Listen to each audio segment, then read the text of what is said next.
This channel's content is strictly for educational and informational purpose and does not endorse or promote any form of violence, harm, illegal activities, self-injuries and communal disharmony. Bangladesh নিয়ে বিধানসভায় ফের উদ্বেগ প্রকাশ মুখ্যমন্ত্রীর। নির্যাতনের মুখে পড়ে ওপার থেকে অনেকে আসতে চাইছেন।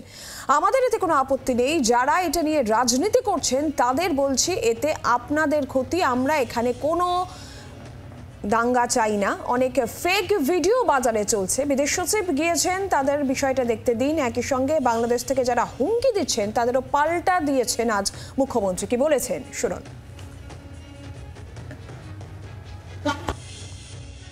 যারা কেউ কেউ বলছে বিহার দখল করব, উড়িষ্যা দখল করব, আমি বলি ভাই ভালো থাকবেন, সুস্থ থাকবেন, সুন্দর থাকবেন।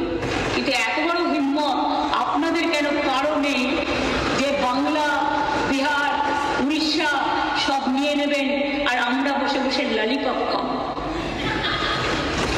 এটা ভাববার কোনো কারণ নেই।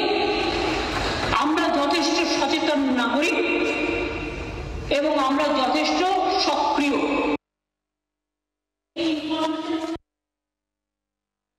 পরিস্থিতি নিয়ে উদ্বেগ প্রকাশ করেছেন মুখ্যমন্ত্রী এবং এরই পাশাপাশি তিনি বলছেন যে ওখানে যারা নির্যাতনের মুখে পড়ছেন, সংখ্যালঘুদের উপর একের পর এক নির্যাতনের ঘটনা সামনে আসছে, ওখানে যারা নির্যাতনের মুখে পড়ে এখানে আসতে চাইছেন তাতে রাজ্যের কোনো আপত্তি নেই। এই প্রসঙ্গে মুখ্যমন্ত্রী কি বলেছেন শুনুন।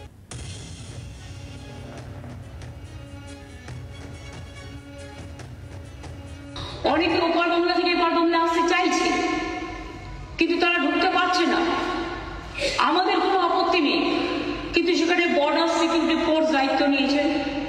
তারা আসতে দেবে কি দেবে না এটা তাদের ব্যাপার। সেই নিয়েও আমি কোনো কটু মন্তব্যে যাব না। কিন্তু যাদের টাকা আছে, পয়সা আছে, ভিসা আছে, পাসপোর্ট আছে, তারা তো ট্রেনে চলে আসছে। কিন্তু গরিব মানুষগুলো, যাদের কাছে হয়তো কিছু নেই, তারা আসতে গেলে পারছে না।